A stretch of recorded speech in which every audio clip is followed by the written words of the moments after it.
En su comentario sobre el Evangelio de Lucas, el teólogo R.C. Sproul comienza uno de sus capítulos con estas palabras. Él dijo, creo que en el caso de la gran mayoría de los predicadores que cuando se levantan a exponer un texto bíblico sufren de un sentido de inadecuación personal.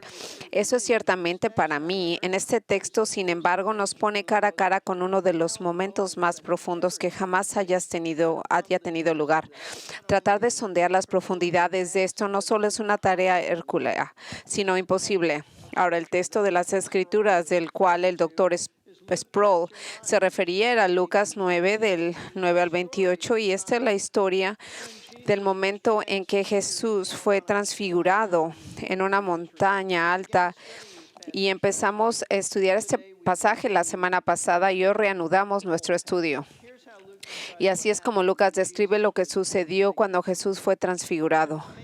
Y como 8 días después de estas palabras, Jesús tomó consigo a Pedro, a Juan y a Jacobo y subió al monte a orar. Mientras oraba, la apariencia de su rostro se hizo otra y su ropa se hizo blanca y resplandeciente. Y he aquí 2 hombres hablaban con él, los cuales eran Moisés y Elías, quienes apareciendo en su gloria hablaban de la partida de Jesús que él estaba a punto de cumplir en Jerusalén. Pedro y sus compañeros habían sido vencidos por el sueño. Cuando estuvieron bien despiertos, vieron la gloria de Jesús y a los 2 varones que estaban con él. Y sucedió que al retirarse a ellos de él, Pedro dijo a Jesús, Maestro, es bueno que estemos aquí. Hagamos 3 enramadas, una para ti, una para Moisés y otra para Elías. No sabiendo lo que decía, entonces, mientras él decía esto, se formó una nube que los cubrió. Y tuvieron un temor al entrar a la nube, y una voz salió de la nube que decía, este es mi hijo, mi escogido, a él oíd. Después de que la voz se oyó, Jesús fue hallado solo. Ellos solos se callaron y aquellos días no contaron a nadie nada de lo que habían visto.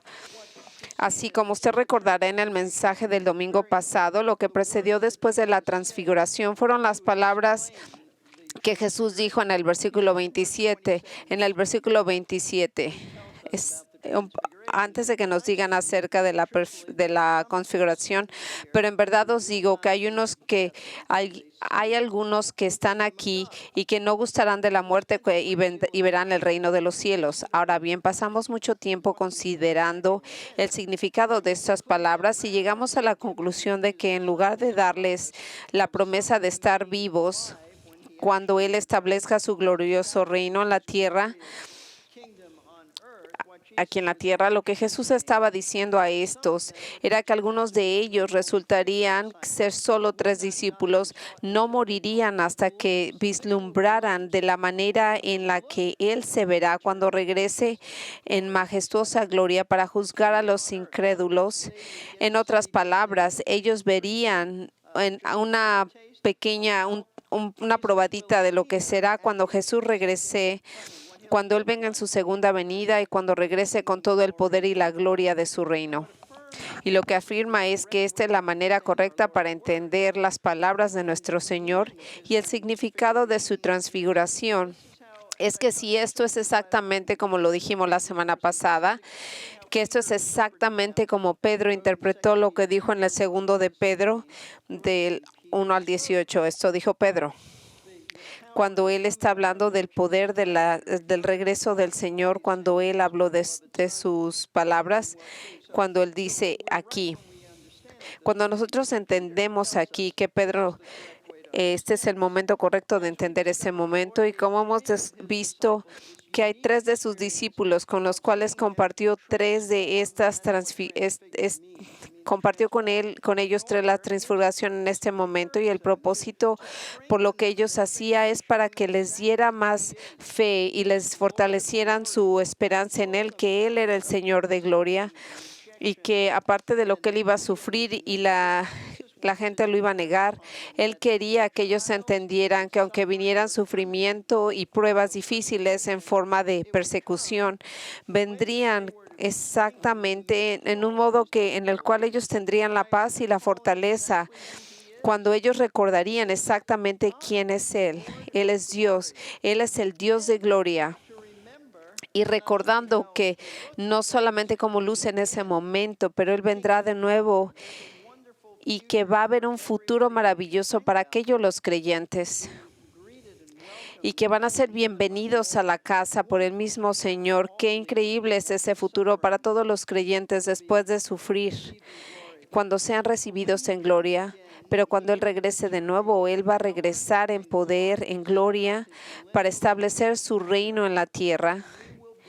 Y si usted está en Cristo, usted será parte de ese reino. Qué increíble es este futuro que nos espera a los que amamos al Señor. Y así que la transfiguración de Jesús se trataba de que Él se revelará a tres de sus discípulos, Pedro, Juan y Santiago, como el majestuoso, el Señor de gloria, Dios en carne humana.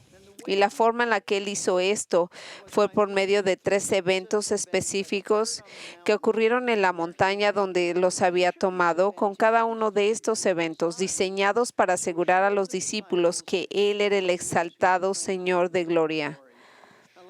Ahora, la semana pasada vimos el primero de estos eventos, que era su aparición, lo reveló como el Señor de la gloria. Lo vemos en el versículo 28 y 29. En el cual dice, y 8 días después de estas palabras, Jesús tomó consigo a Pedro, Juan y a Santiago y subió a orar al monte, y mientras oraba, la apariencia de su rostro se hizo otra y su ropa se hizo blanca y resplandeciente. Y aquí Él nos está diciendo, Lucas, que mientras Jesús estaba orando en esta montaña, nos dice que que tanto su apariencia facial como su cuerpo cambiaron enfrente de ellos. Y aquí nos afirma Mateo cuando él relata este incidente, que el rostro de Jesús resplandeció como el resplandor del sol, y su ropa se volvió tan brillante que era como un relámpago que brilla en el cielo. Y ahora, esta es la verdadera transfiguración, que es la transformación de Jesús, en el cual su apariencia externa reflejó y reveló su verdadera gloria esencial de ser Dios, su gloria como Dios. Esto es de lo que ellos hablan, que el resplandor majestuoso de quién era Él, porque mientras su tiempo aquí en la tierra, nadie podía notar eso. Su humanidad estaba en lo que veían, pero en ese momento levantaron y exaltaron su gloria, porque era la primera vez que ellos veían ese resplandor en Él. Y en todos esos años en los que Jesús estuvo en la tierra, nunca nadie lo había visto así, aunque su gloria siempre había estado ahí, estaba cubierta. Y durante todos estos años, creciendo en Nazaret y luego comenzando su ministerio como adulto, Jesús había mantenido su gloria velada, de modo que estaba oculta a la vista humana. Pero ahora, por primera vez, Él se quita el velo y se cubre de su gloria y revela cómo se ve realmente en su divino esplendor glorificado. Y aunque sus 3 discípulos estaban dormidos cuando esto ocurrió, pronto ellos se despertarían como un espectáculo que nunca antes habían visto. Nadie había visto esto antes. Pero no solamente era esa apariencia majestuosa de Cristo que verían, pero algo que era todavía increíble y notable, un evento que era muy especial. Este sería el segundo evento que les aseguraría que Jesús era el Señor de gloria. El primer evento se ocurrió en la montaña y aseguró a los discípulos que Jesús era el exaltado, el Señor de gloria. Y aquí vemos la afirmación de Moisés y Elías concerniente a Cristo. Y aquí 2 hombres hablaban con él y ellos eran Moisés y Elías. Ahora, lo que leemos aquí es el verdaderamente asombroso evento en el cual vemos que después de la transformación de Jesús en una forma en su gloria, estas 2 personas de la Biblia de momento aparecen en la misma montaña y están hablando con Jesús. ¿De qué se trata todo esto? ¿Qué hace Moisés y Elías cuando ellos llevaban cientos de años muertos? Usted ve, en este momento de la historia, Moisés había estado muerto por 1400 años y Elías, que realmente nunca experimentó la muerte, pero que de acuerdo al segundo de Reyes 2:11, fue llevado por un torbellino al cielo. Había entrado en el cielo 900 años antes de este momento. Pero aquí estaban ellos, en la tierra otra vez, en esta alta montaña en el norte de Israel, y ellos estaban hablando con Jesús. Entonces, ¿de qué se trata esto? ¿De qué están hablando? ¿Por qué no otro carácter de la Biblia, alguna persona del pasado? ¿Por qué no David, el rey David? ¿Por qué no Abraham o Daniel, un hombre de gran integridad? Bueno, en primer lugar, necesitamos entender que Dios trajo a ellos con un propósito especial, por la cual ellos son los que aparecen, porque fue Moisés y Elías, porque regresaron del paraíso, del cielo, para estar en esa montaña en ese momento. Hay una razón especial, lo cual vemos que Dios los eligió deliberadamente a ellos y no a otros personajes prominentes del Antiguo Testamento, con el fin de hacer una declaración muy específica por su apariencia, y esa es la declaración de lo que él quería expresar de sus roles en la historia bíblica. Usted ve, como todos los hombres judíos de ese tiempo, sabían que Moisés era el sinónimo del Antiguo Testamento, ya que fue a él a quien Dios le reveló su ley. Incluso hoy en día, cuando hablamos de la ley del Antiguo Testamento, la ley mosaica, nos referimos nosotros a Moisés, y Elías fue reconocido por el pueblo judío por el más prominente de todos los profetas del Antiguo Testamento. Así que de modo que juntos Moisés y Elías representaban todo el Antiguo Testamento, comúnmente conocido por el pueblo judío como la ley y los profetas. Y la razón por su aparición terrenal en esta montaña fue para impresionar a los 3 discípulos del Señor con la gran verdad, que las escrituras del Antiguo Testamento, tanto como la ley de los profetas, todas ellas testifican de Jesucristo como el Señor de gloria. En otras palabras, su presencia afirmaba que Jesús es el Mesías glorioso, aquel a quien la ley y los profetas predijeron que vendría y establecería su reino en la tierra. Pero a medida que continuamos leyendo, Lucas revela algo muy significativo. Habiéndonos dicho que Moisés y Elías estaban hablando con Jesús, ahora nos revela de lo que ellos estaban hablando con Jesús. En el versículo 31. Los cuales, apareciendo en gloria, hablaban de la partida que iba a realizar en Jerusalén. Así que ellos estaban hablando de cuando Jesús partiría. Y ahora fíjese bien, antes de decir de lo que estaban hablando, Lucas primero nos dice cómo se veía Moisés y Elías. Dice que aparecieron en gloria. Lo que quiere decir en esto es de que ellos tenían un resplandor celestial que salía, que los rodeaba, o sea que ellos aparecían en sus cuerpos glorificados, de la misma manera que se veían todos estos años desde que partieron de la tierra hasta el cielo. Y amigos, este es el mismo tipo de cuerpo glorificado que el Nuevo Testamento dice que todos los creyentes tendrán en el cielo. Nosotros leemos esto en Filipenses 3:20, vemos esto, en el cual dice, porque nuestra ciudadanía está en los cielos, de los cuales también esperamos ansiosamente el Salvador, el Señor Jesucristo, el cual transformará el cuerpo humilde, estando a la conformidad con el cuerpo de la gloria, por el ejercicio del poder que tiene para sujetar todas las cosas por sí mismo. Así que Jesús va a transformar nuestro cuerpo para que algún día estemos en el cuerpo, nosotros seamos glorificados. Y lo que nos dicen aquí es de que cuando un creyente se va, lo que se va es el espíritu, y eso es lo que llega al paraíso. Nuestro cuerpo físico se queda aquí, simplemente se pierde. Pero cuando llegue el tiempo llega el rapto, cuando llega el momento en que antes de que regrese el Señor, Él nos dice que el Señor se va a llevar en ese momento a todos los creyentes que habían estado aquí y que han estado esperando y murieron en Cristo. En ese momento, toda la gente que ha sido creyente, la gente que estuvo muerta, la gente que ha estado esperando en el Señor, ellos van a ser levantados y van a estar en un cuerpo glorificado. El apóstol Pablo habla de esto en el 1 Tesalonios 4, del 13. Dice, pero no queremos, hermanos, que ignoréis acerca de los que duermen para que no os entristezcáis como lo hacen los demás que no tienen esperanza. Porque si creemos que Jesús murió y resucitó, así también Dios traerá con él a los que durmieron en Jesús. Por lo cual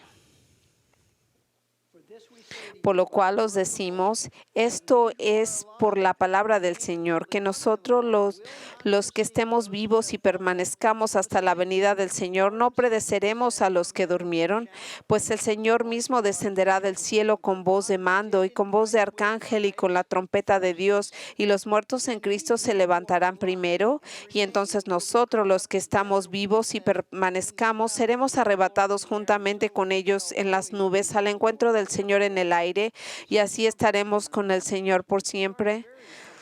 Y estas son palabras que nos dan ánimo. No nos dice exactamente qué va a pasar en ese momento. Esto es como algo así como lo que va a pasar en ese momento, pero lo que sí nos dice en el libro de Corintios, en el versículo 15, y él nos va a explicar lo que dice. Él está empezando aquí en el versículo 59 al 53. Lo que él está diciendo a él. He aquí os digo un ministerio que no todos dormiremos, pero los que seremos transformados. En un momento, en un abrir y cerrar de ojos, la trompeta al final, pues la trompeta sonará y los muertos resucitarán incorruptibles y nosotros seremos transformados. En un momento, cuando la trompeta suene, porque es necesario, verá cómo los hombres, los muertos serán levantados y todos seremos cambiados, porque es necesario que lo corruptible se vista de incorrupción y que lo mortal se vista de inmortalidad. Lo que está diciendo Pablo aquí, que en este momento, en un parpadear de ojos, va a ser súper rápido, cuando nuestro cuerpo corrompido, va a regresar, va a ser cambiado por el Señor entre un cuerpo incorruptible, un cuerpo glorificado. Así que si esto es lo que va a pasar en el futuro, la pregunta es, ¿cómo será que Moisés y Elías en un cuerpo glorificado regresaron cuando no ha pasado el rapto?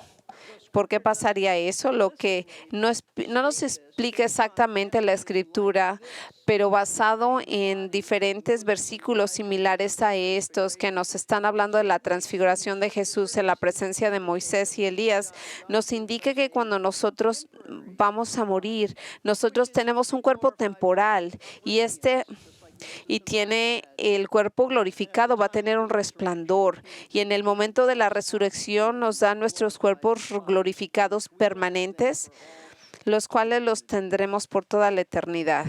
Sin embargo, lo que es más significativo acerca de cómo lucía Moisés y Elías, y era de lo que estaban hablando con Jesús. Escuche lo que dice este versículo. Lucas dice que le estaban hablando de su partida, la cual estaba a punto de llevarse a cabo en Jerusalén. Lo que nos está diciendo Lucas es de que Moisés y Elías estaban hablando con Jesús acerca de su próxima muerte en la ciudad de Jerusalén.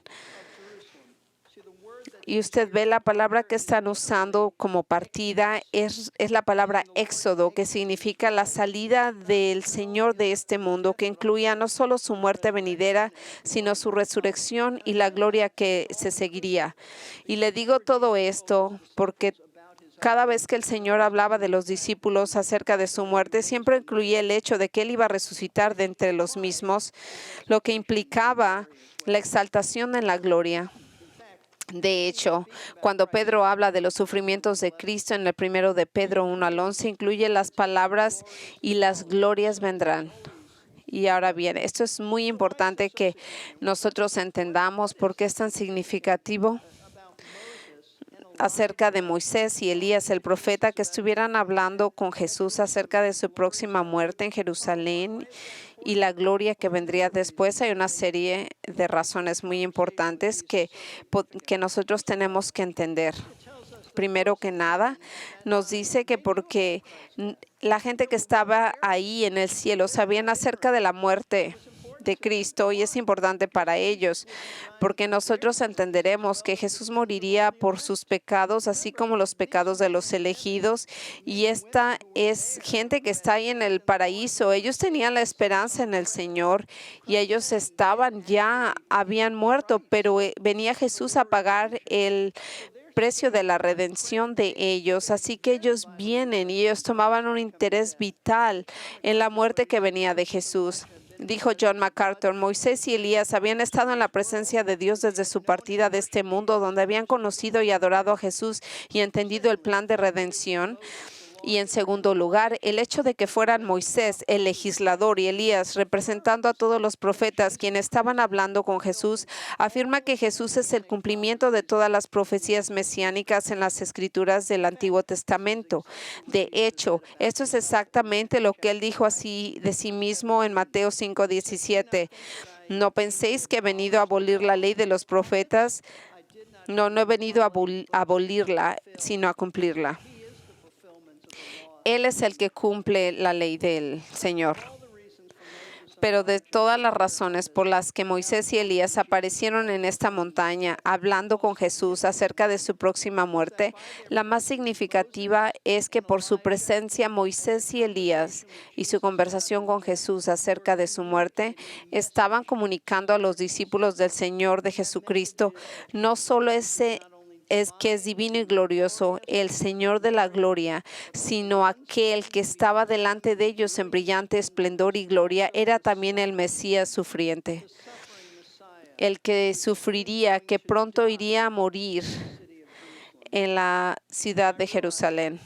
Ahora, yo sé y me doy cuenta que los discípulos estaban durmiendo cuando todo esto comenzó, pero sin duda alguna, cuando ellos se despertaron y despejaron su cabeza de la somnolencia, escuchando lo suficiente de entender lo que estaba pasando en ese momento, hablando de su muerte, viene aquí en lo cual ellos les dice algo que es muy importante, que a lo mejor no puedes entender cómo el Mesías va a sufrir y morir. Posiblemente tú no puedes entenderlo. Tú solamente, lo único que tienes que hacer es confiar en la palabra de Dios, porque ambas verdades se enseñan en la ley y en los profetas. Incluso si no puedes encontrarles ningún sentido en este momento, escuchen, tú tienes que confiar en la palabra del Señor. En algún momento todo va a tener sentido. Escuchen, Moisés y Elías aparecieron en la montaña y hablaron con Jesús para asegurar a los discípulos que las mismas escrituras que dan testimonio de la gloria de Cristo también dan testimonio de su muerte. Así que no necesitaban preocuparse por la declaración de Cristo acerca de ir a Jerusalén para sufrir y morir. Y esto es precisamente lo que nuestro Señor nos dijo a un par de discípulos que estaban muy atribulados por lo que pasó después de su resurrección. Miren lo que dice aquí. Es algo largo ese pasaje, pero es muy importante que usted lo entienda. Lo que estos hombres no entendían lo que estaba pasando, y por eso ellos estaban tan llenos de melancolía y tristeza, porque para ellos no tenía sentido lo que estaba pasando. ¿Cómo fue que Jesús iba a morir? Esto es lo que vemos en Lucas 24, del 14 al 27. Y mientras ellos conversaban y discutían, Jesús mismo se acercó y caminaba con ellos, pero sus ojos estaban velados para que no lo conocieran. Y él les dijo: ¿Qué discusiones son estas que tenéis entre vosotros mientras vais andando? Y ellos se detuvieron con semblante triste. Respondiendo uno de ellos, llamado Cleofas, le dijo: ¿Eres tú el único visitante en Jerusalén que no sabe las cosas que en ella han acontecido en estos días? Entonces él les dijo: ¿Qué cosas? Y ellos le dijeron: las referentes a Jesús el Nazareno, que fue un profeta poderoso en obra y en palabra delante de Dios y en todo el pueblo, y cómo los principales sacerdotes y nuestros gobernantes le entregaron la sentencia de muerte y le crucificaron. Pero nosotros esperábamos que Él era el que iba a redimir a Israel. Pero antes de todo esto, este es el tercer día desde estas cosas han acontecido, y también algunas mujeres que entre nosotros nos asombraron, pues cuando fueron de madrugada al sepulcro y al no hallar el cuerpo, vinieron diciendo que también habían visto una aparición de ángeles que decían que Él vivía. Algunos de los que estaban con nosotros fueron al sepulcro y no lo hallaron, y también las mujeres habían dicho a Él que fue el profeta tan poderoso, una obra delante de Él, de Dios de todo el pueblo. Y Él decía que no era necesario para todos, y cómo los principales sacerdotes y nuestros gobernantes lo han entregado esa sentencia. Y Él le dice: oh insensatos, tardos de corazón para creer que todos los profetas han dicho. ¿No es necesario que el Cristo padeciera todas estas cosas y entrara en su gloria? Y comenzando por Moisés, continuando con todos los profetas, les explicó con referente a Él en las Escrituras. Él le dijo: ¿cómo aplica todo esto a nosotros? Es que uno tiene que decir, tú tienes que confiar en las Escrituras. Nosotros tenemos que entender algo que los discípulos no entendían en ese momento. Nosotros entendemos que nuestro Salvador primero tenía que morir,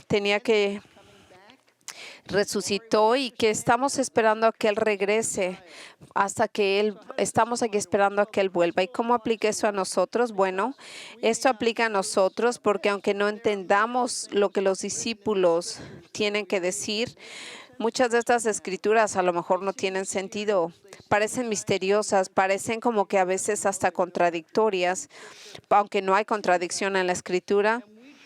Y nosotros a veces no logramos entenderlas completamente. Esto es como aplica, porque hay otras cosas en las cuales nosotros vemos como a los discípulos les dicen que tienen que confiar y tienen que creer. Él nos dice y nos recuerda que tenemos que confiar en su palabra también, que tiene que confiar en lo que Él dice, que no crea uno en sus propios entendimientos, y que algún día las cosas serán claras. Así que mientras Moisés y Elías seguían hablando con el Señor, nosotros vemos a esto en el cual nos dicen que esta conversación se prolongó por un tiempo, y Lucas nos habla acerca de otro evento que tuvo lugar.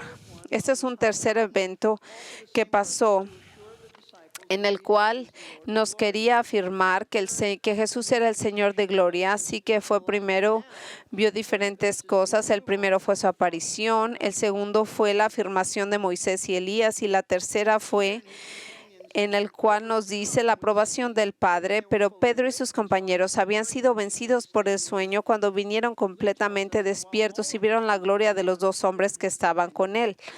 Así que nos dice Lucas que mientras esto sucedía, Pedro y sus compañeros, es decir, Juan y Santiago, estaban profundamente dormidos, habiendo sido vencidos por el sueño. ¿Por qué estaban dormidos? No se nos dice. Puede haber sido simplemente que esto tuvo lugar a las altas horas de la noche y simplemente no podían mantenerse despiertos. Pero independientemente de por qué estaban dormidos, Lucas nos dice que se despertaron cuando estaban completamente despiertos, lo que significa es de que habiendo ellos, después de que se despertaron, de que se les quitó la somnolencia, ellos vienen y están completamente alertos y vienen aquí a ver la más asombrosa escena. Ellos vieron a Jesús en su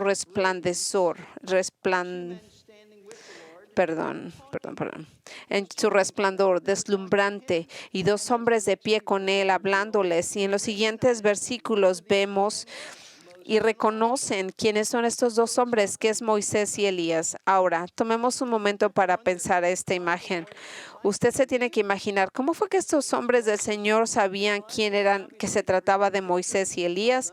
Ellos nunca habían visto una foto de ellos, no había descripción en el Antiguo Testamento de cómo lucían estos hombres. Pero ¿cómo fue que ellos supieron quiénes eran ellos? Bueno, es posible que Moisés y Elías se presentaron a los tres discípulos, aunque el texto no nos dice eso. O es posible que Jesús le dijera a los discípulos que se trataba de Moisés y de Elías. Y aunque de nuevo el texto no nos dice eso tampoco, la explicación más razonable basada en lo que leemos, de acuerdo a lo que leemos en otros lugares, es que el Señor les dio, el Dios mismo le dio el entendimiento intuitivo de los hombres que estaban enfrente de ellos, que eran Moisés y Elías. Y con respecto a esto, el teólogo y comentarista bíblico R.C. Lenski escribió esto. Se hace la pregunta de cómo los discípulos reconocieron a Moisés y Elías, ciertamente no por la correspondencia de sus facciones y su vestimenta con las ideas de los discípulos y los judíos se habían formado acerca de su apariencia. Tampoco oímos que los discípulos tuvieran que esperar hasta que Jesús dijera quiénes eran estos hombres glorificados. Una respuesta mucho mejor es que los santos en el cielo no necesitan ser presentados y nombrados ante nosotros, sino que son conocidos de inmediato a través de la intuición que es forjada por Dios. Esto se alinea con otros pasajes de las Escrituras donde leemos que los creyentes reconocieron a las personas en sus cuerpos glorificados, como los discípulos de nuestro Señor reconocieron a Jesús después de su resurrección, cuando Él estaba en su cuerpo resucitado. Y ellos sabían exactamente quién era Él. Y amigos, esto lo que nos dice nos da mucha esperanza. Nos dice que nos reconoceremos unos a los otros en el paraíso. Y mucha gente a veces se preocupa por eso. Y puede ser posible que nosotros instantáneamente reconozcamos gente en el paraíso, en el cielo que nunca conocimos en nuestra vida, pero ese es el entendimiento que el Señor nos va a dar. Ciertamente parece que Pedro y sus compañeros instantáneamente reconocieron a Moisés y Elías, aunque obviamente nunca los habían conocido antes. Ahora, relacionado con esto es la pregunta de que si el cielo recordaremos o no a nuestros seres queridos que conocimos en la tierra. Esto es contestado increíblemente y perfectamente por la misionera Amy Carmichael. ¿Nos conoceremos en el cielo? ¿Amaremos y recordaremos? No creo que nadie deba preguntarse o dudar de esto, sino por un solo momento. Nunca se nos dice que lo haremos, porque supongo que no era necesario decir nada sobre esto de nuestros propios corazones que nos dicen. No necesitamos palabras. Porque si pensamos por un minuto, lo sabemos, ¿serías tú mismo si no amaras y recordaras? Se nos dice que seremos como nuestro Señor Jesús. Seguramente esto no significa solo en santidad, sino en todo. Y no sabe, ama y recuerda, Él no sería el mismo si no hiciera, y nosotros no seríamos nosotros mismos si no lo hiciéramos. Así que sí, nos conoceremos en el paraíso, nos recordaremos unos a los otros, nos querremos los unos a los otros. Por lo tanto, piensa lo que estos discípulos se despertaron después de sacudirse el aturdimiento, vieron la gloria que irradiaba de Jesús como nada en esta tierra había visto. Y entonces ven a Moisés y Elías en sus cuerpos glorificados hablando con Jesús acerca de su próxima muerte. Qué escena tan increíble debe haber sido esta misma. Imagínese esta imagen. ¿Cómo habrá sido? Y si hubo algún momento para estar en silencio y adorar al Señor, ese sería el momento. Pero con la presencia de Pedro no hubo silencio, porque Pedro era un conversador impulsivo. Le gustaba platicar, que a menudo decía la cosa incorrecta en el momento equivocado y que a menudo hablaba antes de pensar.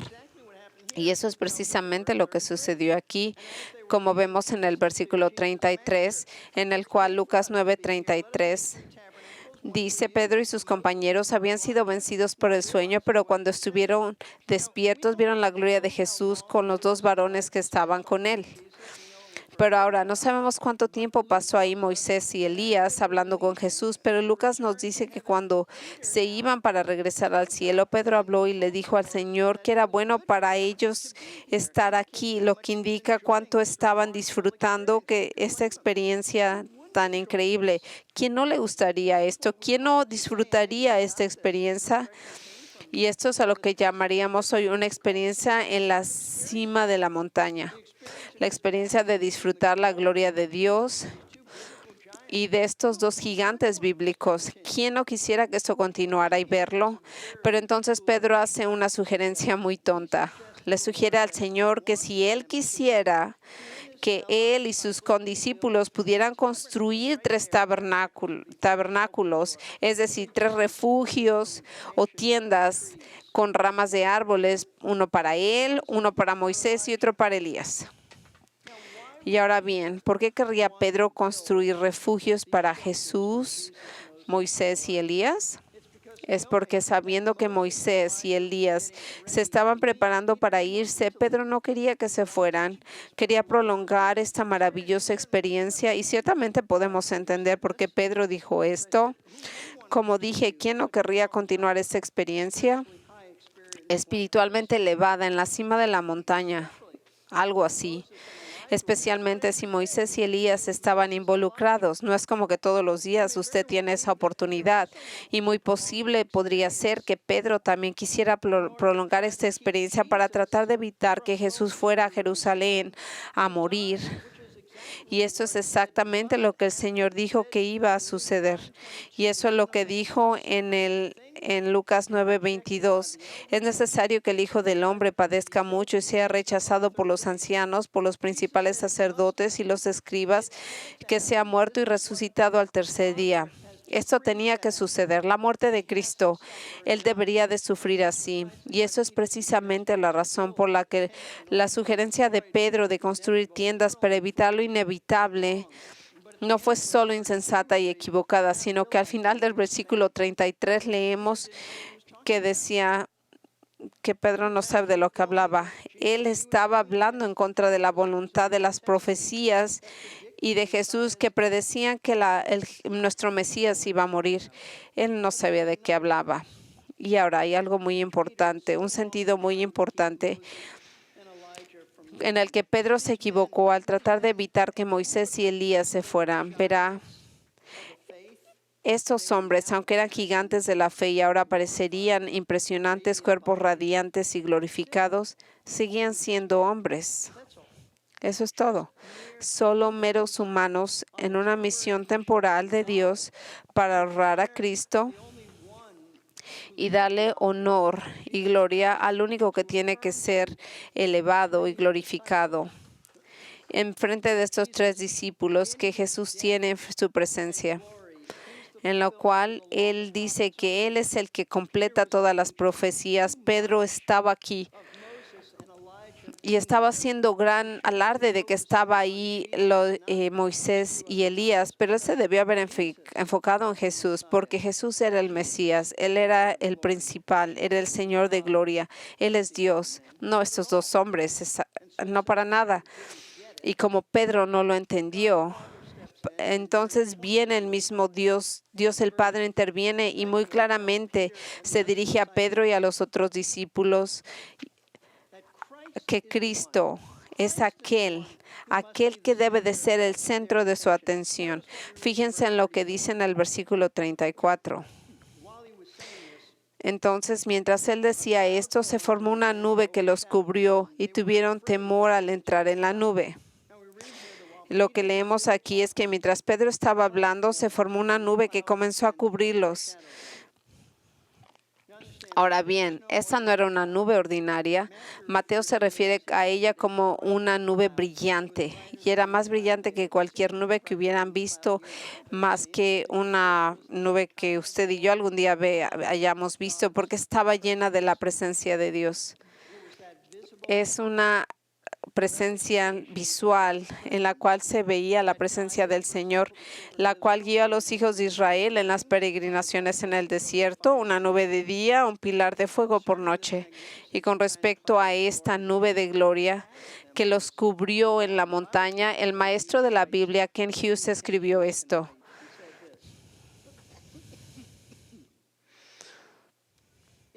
Habían pasado 600 años desde que alguien en Israel había visto la gloria del Señor. Los discípulos estaban aterrorizados cuando Jesús, Moisés y Elías fueron envueltos por una nube resplandeciente. Era era Shekinah, es razonable imaginar que desde abajo cualquiera que mirara hasta arriba esa noche lo pudiera ver. La montaña estaba coronada con la incandescencia divina. Pedro, Santiago y Juan vieron de cerca la nube y ni siquiera a Moisés se le permitió ver íntimamente en los tiempos del Antiguo Testamento. Pero ahora Jesús estaba con ellos, así que pudieron contemplar la gloria de la Shekinah. Piénselo, este es el pilar del Éxodo. Esta fue la nube que pasó junto a Moisés mientras Dios lo cubría en la hendidura de la roca con su mano, de modo que Moisés solo vio el resplandor. Esta fue la nube que cubrió la tienda de reunión recién terminada y cuando llenó el tabernáculo con la gloria de Dios, de tal manera que Moisés no pudo entrar. Era la misma nube que llenó el templo de Salomón el día de la dedicación para que los sacerdotes no pudieran entrar. Fue la misma gloria de Ezequiel que vio surgir entre los querubines y moverse hasta el umbral del templo debido a la apostasía de Israel y luego lenta y vacilantemente pasar por encima de la puerta en este templo donde flotaba, finalmente elevándose para no ser vista por más de 600 años en el Monte de los Olivos. Pero ahora han pasado más de 600 años después de su aparición. La nube ha regresado y con su regreso viene una voz audible de Dios el Padre que sale de las nubes, como lo leemos en el siguiente versículo. Y entonces salió una voz que decía: este es mi Hijo, mi elegido. Escúchalo. Ahora, ¿cuál es el significado de estas palabras? No solo el Padre dice: este es mi Hijo, mi elegido, escúchalo. Pero Él también dice a estos 3 discípulos que tienen que escucharlo a Él. Y hermanos, esto es muy especial. En otras palabras, le dice: Pedro, deja de hablar, no digas nada, escucha a Jesús. No hagas gran alarde de Jesús y Elías. Ellos son mis siervos, pero Jesús es mi Hijo. Él es el que siempre ha sido mi elegido, el que yo tengo en mi corazón. Y así que el Padre le dice completamente que Jesús es su Hijo, como el ser superior a cualquier otra cosa, cualquier otra persona, incluso estas 2 grandes figuras del Antiguo Testamento. Y le dice: escucha a Jesús. Así que Jesús viene acá y les dice que Él va a ir y va a tener que mover, y Él le dice, y cuando Él te dice que tienes que seguirlo, aunque tenga sufrimiento y muerte, entonces escucha lo que Él te dice. Y si Él dice que Él viene de nuevo al poder y a la gloria, entonces escúchalo y cree en Él y en lo que Él dice. Usted ve, si Jesús no fuera el Señor de la gloria, entonces no tendríamos que escucharlo. Él sería como cualquier otra persona, pero Él es nuestro Señor. Y Él es nuestro Señor de gloria, y es por eso mismo que es el Señor en gloria. Y lo que Él dice es lo que nosotros necesitamos escuchar, creer, someternos y obedecer sus palabras. ¿Usted hace eso? Yo me pregunto, ¿usted escucha al Señor mientras Él le habla a usted, mientras le habla en las páginas de las Escrituras? A veces el tiempo en silencio, en vez de estar uno en silencio leyendo las Escrituras y escuchando lo que dice Jesús, este es el momento en el que abrimos la Biblia, abrimos la palabra del Señor, escuchamos lo que Él tiene que compartir con nosotros. Vivimos en unos tiempos muy difíciles y también tenemos la oportunidad ahora de escuchar grandes hombres del Señor que nos bendicen con su entendimiento sobre la palabra y comparten. Y gracias por la tecnología moderna, tenemos la oportunidad de escuchar sus sermones y nos encanta escucharlos. Sin embargo, por muy grandes que sean estos hombres y amamos escuchar cómo explica la palabra, nos ayudan a crecer, nos bendicen. Pero aunque ellos son tan grandes y especiales, siguen siendo hombres. Tenemos que siempre recordar eso. Y nuestro enfoque siempre debe de ser, nuestra alabanza siempre tiene que estar en Cristo. Y escucharlo a Él en lo que Él nos dice en su palabra. No hay nada más importante que escuchar su palabra y hacer lo que Él dice. Y bueno, después de escuchar la voz atronadora de Dios el Padre, lo último que Lucas nos dice acerca de este evento inusual es lo que vemos en el versículo 36. Después de que la voz se oyó, Jesús fue hallado solo. Ellos se lo callaron y aquellos días no contaron nada a nadie de lo que habían visto. Ahora, en este punto, Mateo nos llena algunos de los espacios en blanco que Lucas dejó fuera. Vemos aquí en el versículo 17, del 6 al 7. Al ver esto, los discípulos cayeron al oír esto, los discípulos cayeron rostro en tierra y aterrorizados. Jesús se acercó a ellos, los tocó y les dijo: levántense y no tengan miedo. Y cuando finalmente levantaron la cabeza de la multitud, levantaron sus ojos, miraron a su alrededor, como nos dice Lucas, y Jesús fue encontrado solo. Es decir, Jesús es el único que se ve por ahora, porque Moisés y Elías se habían ido, probablemente transportados de regreso al cielo en la nube. Pero Jesús permanece porque, debido a que Él es el punto central de esta experiencia única, el Señor les dio un breve vistazo a ellos y se lo enfatizó. Les dio la oportunidad de ver la gloria de Cristo para que ellos entendieran acerca de su muerte y gloria y que todo esto es verdad. Él va a morir, pero luego regresará. Y Él es el mismo en el cual la ley y los profetas testificaron, y Él es el ser supremo de los que están hablando. Y sorprendentemente, lo último que leemos acerca de este notable suceso es que ellos guardaron silencio y no informaron a nadie en aquellos días de ninguna de estas cosas. Ahora bien, ¿por qué se guardarían silencio acerca de esta experiencia tan especial? Bueno, es porque Jesús les ordenó que se quedaran en silencio. Es lo que nos dijo. Lucas no lo menciona, pero Mateo no lo revela en Mateo 17-9, en el cual dice: mientras descendían del monte, Jesús les ordenó diciendo: no contéis a nadie la visión hasta que el Hijo del Hombre haya resucitado de entre los muertos. Ahora, note que Jesús no les ordenó a Pedro, Juan o Santiago que nunca dijeran nada acerca de esta experiencia, sino que esperaran hasta después de su resurrección para contarles a otro lo que vieron en la montaña. Y la razón por esto es porque después de la muerte de Jesús y de su resurrección, ellos serían capaces de comprender el significado completo de la transfiguración con un anticipo de su gloria en su segunda venida. Amigos, Jesús es el Señor de gloria. Algún día regresará para juzgar a los incrédulos y establecer su gobierno en la tierra.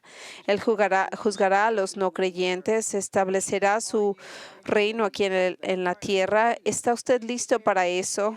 ¿Usted está preparado para estar enfrente de Él con absoluta seguridad, sabiendo que ha sido perdonado por sus pecados? Si no es así, usted necesita arrepentirse y volverse a Él por su salvación. Moisés sabía esto, que Jesús iba a morir por sus propios pecados. El mismo Elías sabía que Jesús iba a morir por sus pecados. Ellos sabían eso. ¿Usted sabe eso? Usted sabe y cree. Usted ha confiado en el Señor por su salvación. Si no, este sería el día de su salvación. Usted debería no dejar que pase otro día sin que usted no sabe si este día será su último día, si usted va a seguir vivo mañana. No pierda esta oportunidad. Si tiene alguna pregunta, puede venir aquí, véanos aquí enfrente y le podemos ayudar. Pero si el Señor es su Señor, y si usted hace y usted entiende lo que dijo el Padre, que Él es su elegido, escúchelo a Él, lea su palabra, obedézcalo. Oremos.